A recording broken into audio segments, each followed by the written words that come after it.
All right, today we're talking about how to leverage fractional professionals to grow your business. If you're not using fractional professionals, you should really think about it. And my guest is going to tell you about how to do it. He's also going to tell you about how to foresee changes in the future that are going to affect your business. His name is Joseph Frost, and I'll introduce you to him in a second, so stay tuned.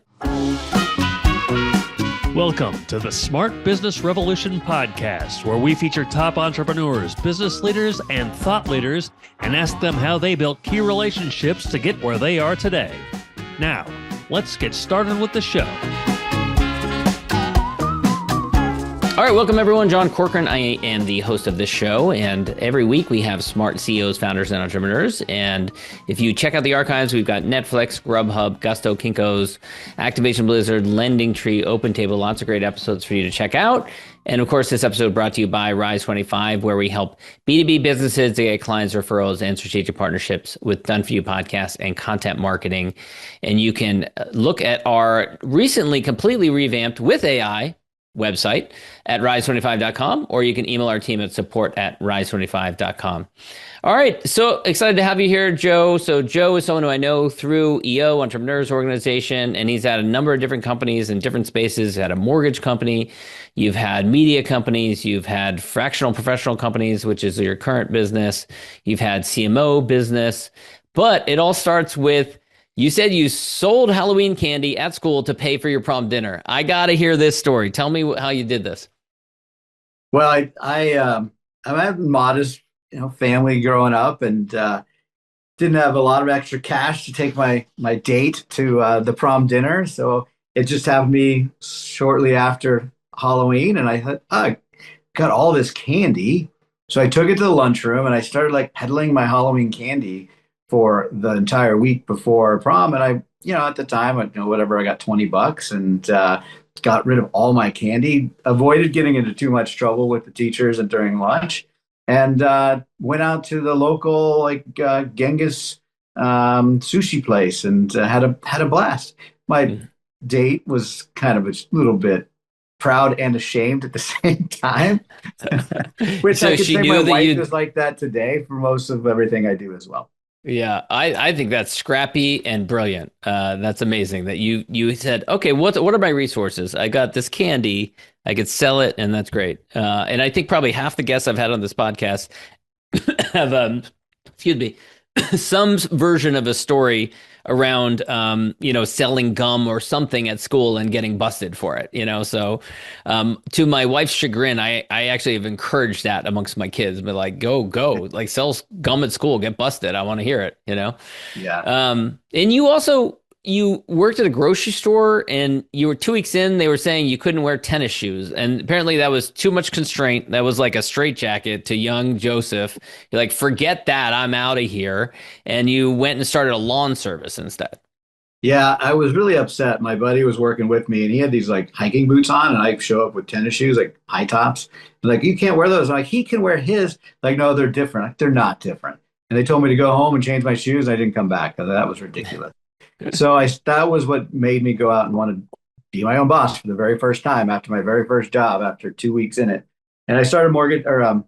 I started a lawn service called LA Lawn. Back in the day where LA Law was such a big show, we called it LA Lawn. And the name alone made a big difference. People were attracted to it. They asked us forever what LA stood for. And finally we decided it was Last Affordable Lawn Service. That worked. Uh-huh. So it was 2 kids and a mower for a couple of years. We built a nice little business right before college, and I sold it to my buddy's dad, and it paid me 2 years of beer money in college. It was terrific. That's amazing. Well, I'm from LA, and the joke's on them because most of the lawns in LA suck or they're fake. So, I don't know that you want to aspire to that. So that's a cool story. So you end up eventually you start a mortgage company, and I've had a bunch of guests on my podcast like this who had a mortgage company around this time period. So this was 2001 to 2008. Most of us know what the trajectory was there. Lots of growth and then collapse because we had the national mortgage meltdown and, kind of economic meltdown in 2007, 2008 timeframe. But talk to me about the early years. So you start the company, and then was there a lot of growth in the early years? Oh yeah. I mean, it took me 12 months to become EO qualifying in the early years of the mortgage company called HomeSmarts. And that was just a rush. And we doubled every year for the next several years. And then it took about 12 days to ruin it all in the crash. I mean, it was Wow. overnight. We went from 100 plus lenders down to like five. The only thing left was FHA. We didn't have it. So we lost 100 loan officers overnight. It was just a mess. Wow. So we shut that down, and then it took me 12 years to create my next $1 million business. Wow. So that's a tale of 12s, man. It was rough. Wow. Wow. Well, it took me 11 years to get to a million originally. So I feel like when whether it's in the middle of your career, whether it's at the beginning of your career, if you've had that, period of time, it humbles you. You realize that, you don't take these things for granted. So what did you do? How did you pick up the pieces after that? It was hard. I remember I talked about this in a documentary I made called the Four Seasons of Entrepreneurship. And the winter season is when you lose your business or you leave your business. And I was literally on the edge of a bridge at a moment in time, not planning to jump, but understanding this is when people think about it and get real. Mm. I was really depressed because I lost my business, I lost my tribe, I lost my sense of worth as an entrepreneur. And at that moment, it all came back to me that what's really important in life is my family. Mm. So I went home, spent time with my family, and then just reimagined like what I wanted to do. And I went to work for about 6 months for a bank that almost killed me. And my wife came to me and she says, Joe, you're miserable. I'm going to go back to work so you can start a new business. Mm. And so she did. She went back to teaching, gave us some freedom. We had 4 kids. It's hard starting Mm. any business anytime, let alone with a mortgage and 4 kids. Yep. And that's when I started the video production business or the social media business that converted into the video production business. But it took 12 years to get it to a point where I could requalify for EO, which was always another shining light for me. Like, how do I get back into EO? Not Mm. because I want to be like in this group of people and around it and get the notoriety, because that was my tribe. And that was what motivated me to build and build and build and keep building. Um, so what led you to choose new media marketing, video, and social media? Was it just the timing was right? Yeah, I think I've always been on the leading edge of what's next. And I do remember sitting in a room with a group of entrepreneurs, and I was in this stage, I was just shutting the business down, trying to figure out what was next in my life, and trying some different ideas, different things. And this entrepreneur next to me owned a $15 million surf shop in San Francisco. You might know him. I can't remember his name. We were just at dinner, and he said after he heard my story, he goes, "Dude, you need to find the next wave." Mm. That's all he said. And to Mm. me, it was so Mm. profound. I thought, what's the next wave? Well, in Mm. 2008, the next wave was social media. I could Mm. see it coming. It was Yeah. obviously coming. I had ridden the mortgage wave. Can I go ride that wave? And Mm. that's what got me into the social media space. Yeah, yeah. I mean, obviously today it's AI, that's transforming, we'll get to that, but it's definitely transforming businesses and it's definitely a big wave. So you start this company, you run it for a number of years, and eventually this evolves into your CMO, is that right? Yeah, I actually started yorCMO because I wanted to sell more video. I was frustrated with Hmm. my clients, small business owners, mid-sized business owners that didn't have strategic marketers on their team. So they didn't really know how to use video. Like I'd go try Hmm. to say, "Hey, John, you need to, create a sequence of videos and tell your story and get out there, and it's the best way to communicate on the web." And he'd be like, "I don't think so." And Hmm. if they had a Because marketing this director, was you're telling to do video in 2008, which was yes. a couple years into YouTube. So it's still like, how do we even get video on the web? Or do we even need it? Absolutely. And it just was a constant source of frustration. And at a point in time, this is about 8 years ago, it culminated to, well, if I could just give them a strategic marketing leader, that person would buy more videos from me. So I looked at the different models out there, and the fractional CFO model looked really interesting. I said, what if we did that for CMOs? And then we launched the fractional CMO business to help me sell more videos. It became very clear very soon that the value wasn't in the videos; it was in providing that strategic marketing leadership for business owners. And so I brought someone in to take over my video business, and I've focused since then full on fractional CMO work.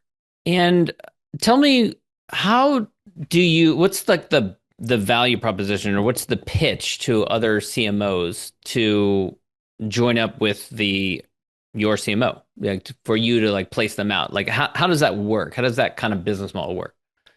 Yeah, glad you asked. So we like to say we're here for you if you want to go out on your own, but not alone. And what Mm, we mean by that is there's a lot of corporate CMOs that are ready to go try this thing called consulting, or they know they want to be a fractional CMO, but they don't really know what it is. They just want to go out on their own. Well, mm, they can go hang a shingle, build their own website, figure it out, or they can join us, and we've already got that all figured out. We're actually a franchise organization. So we have it all documented. We know how to help a CMO go out on their own, but not alone, and become a successful fractional CMO. We don't take away any of their expertise. We don't tell them how to market. We don't tell them which tactics to use and how to price their deals. We just help them get into the business. And then more recently, now we're helping existing CMOs transition from a practice to a sellable firm. And what that means for us is they got to start thinking like entrepreneurs, not just solo fractional CMOs, and build a real business that could be transferable one day. And that's a whole nother set of work that we're leading in this moment. There's nothing like that in the fractional space at all. When I got into fractional, the wave just started. And now there's a lot of fractionals out there. Well, the next yeah. wave is building actual firms that can be sellable by fractionals, and we're leading that too. And when you started the fractional CMO business, did it take a while to figure out that model? Because you've got it ironed out now. You can reel it off very eloquently, but did it take a while to figure out what, in those early days, what this would look like and what would stick? It took us about a year to build the client facing model. And the guts of it have not changed. The fundamentals of marketing, the 6 fundamentals of marketing, our approach, all of the touch points along the way, like that hasn't changed. We've improved upon it every month, every quarter, every year. But it's taken us longer to figure out how to make other CMOs successful. That's Mm, harder.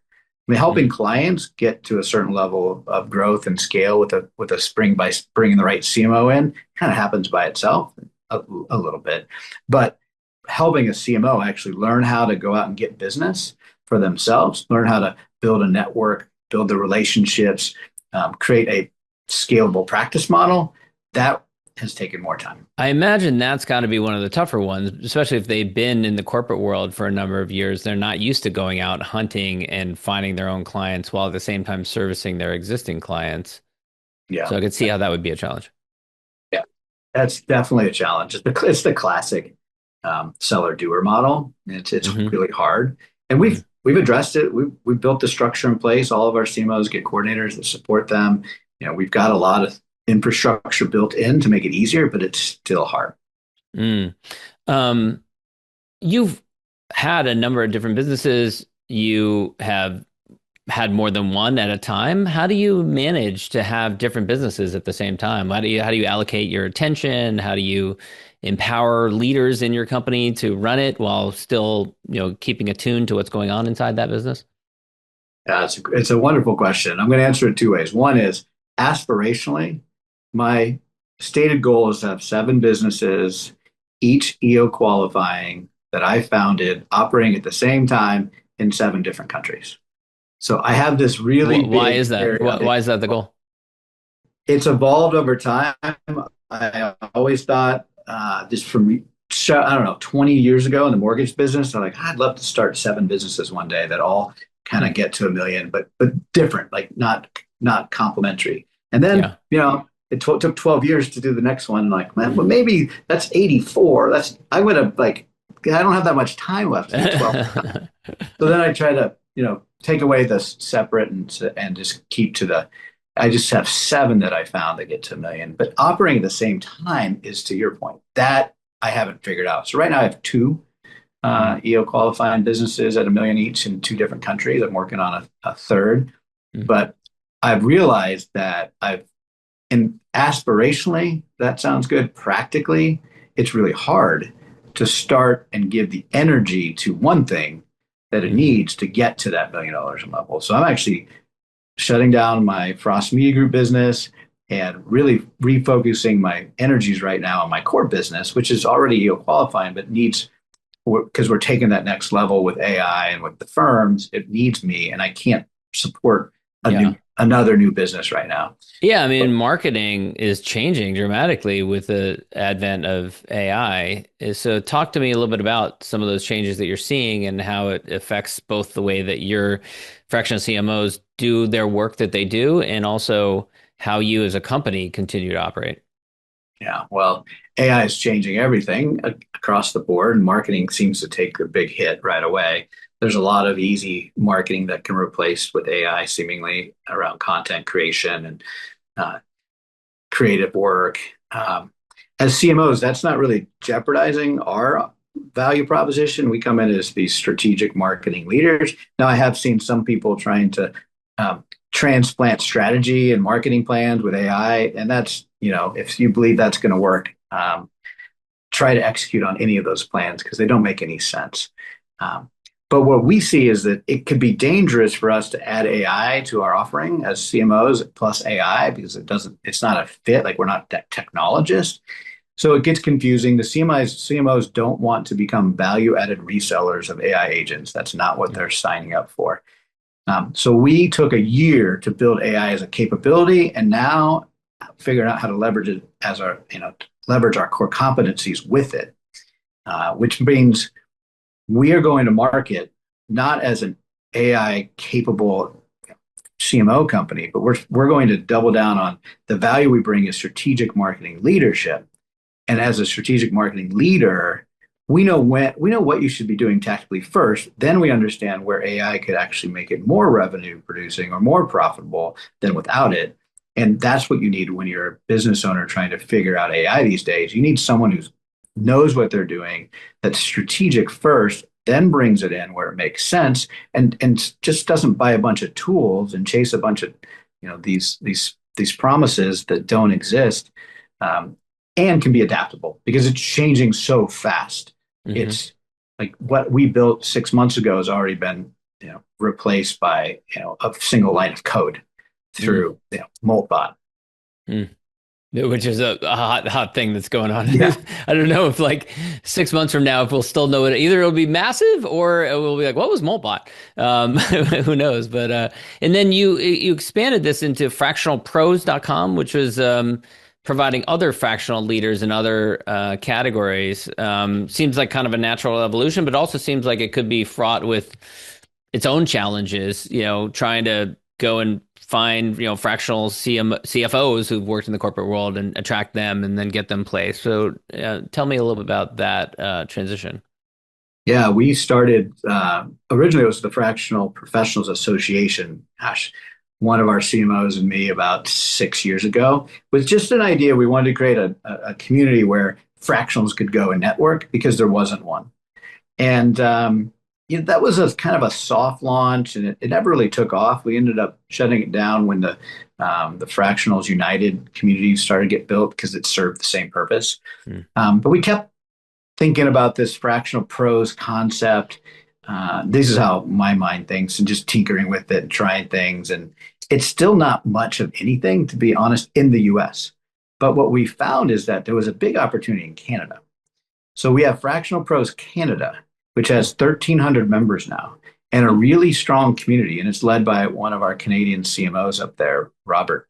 And it is doing what we wanted it to do here in the US, but the US never took off, maybe too much competition. But in Canada, we're meeting monthly with fractionals. We're doing trainings, we're building partnerships, and it's really taken on a life of its own. I think that could be, one day the next $1 million add-on you got Canada, and it's another country. It's another country, yeah. Yeah, but we're far away from monetizing it right now. We're just pouring value into the community because every fractional we can add to that community, and even in the US, the same. Our local CMOs have an opportunity to build a relationship, and that's how business is driven in the fractional space: word of mouth, relationships. That's where it comes from. So the model is support it, fund it, while you build up the community and eventually you figure out where the value is, you figure out how you can monetize it. Yeah. Yeah. We actually think we have some good value to offer. What we've done in the US with yorCMO, we've built the model for scaling CMO work and delivering fractional work. Well, a lot of that can be transferred to any fractional, and we can introduce that through trainings, uh, potentially licensing, but probably more on the training side in Mhm. Canada. And we're packaging some of those offerings to take them there. I have a friend who does fractional CFO work, and I've interviewed people that do that before, and some of them decide, okay, it's going to be 1 day a week at this client, and we're going to go on site or virtual for that client, and it's just kind of a simple solution. Do you advise a certain way of doing it, or do each of the fractionals that work for you do it the way that they want it to, and you can say, well, you can do it that way if you want. How does that work? There are a lot of different models out there. The one we advise on is the one that we use, and it's creating a value-based pricing, flat monthly rate with a clearly defined scope of work, and not make it hourly, don't make it daily, just make it value-based. And so how we do that, it's very similar to a lot of planning tools out there. We have quarterly sprints with clear priorities for the quarter with milestones that we hit as the leadership team. But then we also run their department. So we have team members internally that are meeting their goals, and we have external vendors that we work with. And we show up just like an employee with a monthly salary to execute on these items. And when you have a salary employee, you're not checking in on every single hour they spent or didn't spend. You're just, are they doing their job or they're not doing their job? And that's our approach. When you start with the other models, they work. They're different, but they work. But you're capped at 5 days a week or four. You're capped at a certain amount of hours or not. And I always think in hourly billing, I know you have some attorney background in you. I always think somebody loses. One of those Uh, people is losing oh on yeah. hourly bill. But in a flat monthly scope, it's pretty well understood. Both people are winning. Yeah, as long as you scope it the right way, then it definitely can be a win all around. And I know that you have been excited about AI, doing a lot of work in AI, looking at releasing an AI product. Uh, Tell me a little bit about that. At the beginning of last year, we decided that we needed to really embrace AI as a company, and CMOs included. So we started figuring out what that meant. And I quickly realized that a lot of the vendors, at least at that time, were also trying to figure it out. So there wasn't a proven go-to place for AI to support marketing. So we brought it in-house. We brought the capabilities in-house. We brought two full-time software engineers. We hired a fractional CTO to help make sure we run it properly. And we started building our own agents to make ourselves more efficient, to update our deliverables to our clients, to support our internal operation, to make sure we felt confident in the team. And then we started seeing what clients wanted. And sure enough, somebody wanted a list building agent to solve, they were spending 6 hours a week building lists, and we automated that with AI. Someone else took that same list building agent to a roofing company that was trying to figure out how to identify like flat 20,000 square foot or greater roofs that are white. Hmm. Well, that's really hard to do. You can't buy that list, but with AI and with satellite views and with a little bit of work, we were able to build that list for them. So we took that one tool and created another kind of modification of it. And then we started building some content tools, but everything is so bespoke, we can't really productize anything and take it to the market. And we don't want to be a SaaS product tool company. We're fractional CMOs. We want to solve problems and bring AI when it makes sense. So what we've realized is that AI has got to exist in our world to support our CMOs and their core competencies. But what we do think we can bring to market now is what we're calling the marketing brain. So the marketing brain is client data, the yorCMO infrastructure and IP, and the CMO's judgment. And we build it once for every client, and then it's ongoingly updated with weekly check-ins, quarterly planning, and real-time marketing data tactics that we're measuring. And the brain gets smarter and smarter and smarter. It's not running the marketing, it's a resource for the CMO. So then the CMO can go in and say, how's this doing? What if we did this? And they can interact with it. The client can as well on their end. And then we build a ROMI database, return on marketing investment, so that we can see real-time metrics that we've never been able to show before. And clients finally get lens into is marketing working. That's been the Achilles heels of marketing forever. Is how do what's the ROI on my marketing spend? And you can sometimes get it granularly with certain tactics, but globally is very hard. So that's the product we're building. We hope to launch that in the next 3 to 6 months. But it's already launched internally. We're already using pieces of it to be a little bit smarter with how we're serving our clients. Yeah, these things are changing so rapidly. It's amazing to see the different tools that, you could spend all day trying different tools. Yeah, for sure. Yeah. Well, Joe, this has been great. Where can people go to reach out, connect with you? Are you a LinkedIn guy, email? Where should people reach out? Yeah, I think LinkedIn's always the easiest for me. Joseph Frost on LinkedIn. Joseph, not Joe. And if you call me Joe, when you message me, I'll know you actually know I'm Joe versus the spammers that still call me Joseph. Yeah. I actually have in my LinkedIn, I have a little microphone at the beginning of my name. So if I get an email that says, "Hey, microphone John," then I know that they just like scraped it and just sent an email. It definitely wasn't personalized. I love that. Yeah. Yeah. All right, Joe, thank you so much. Thank you, John. This has been great. Thanks for listening to the Smart Business Revolution podcast. We'll see you again next time, and be sure to click subscribe to get future episodes.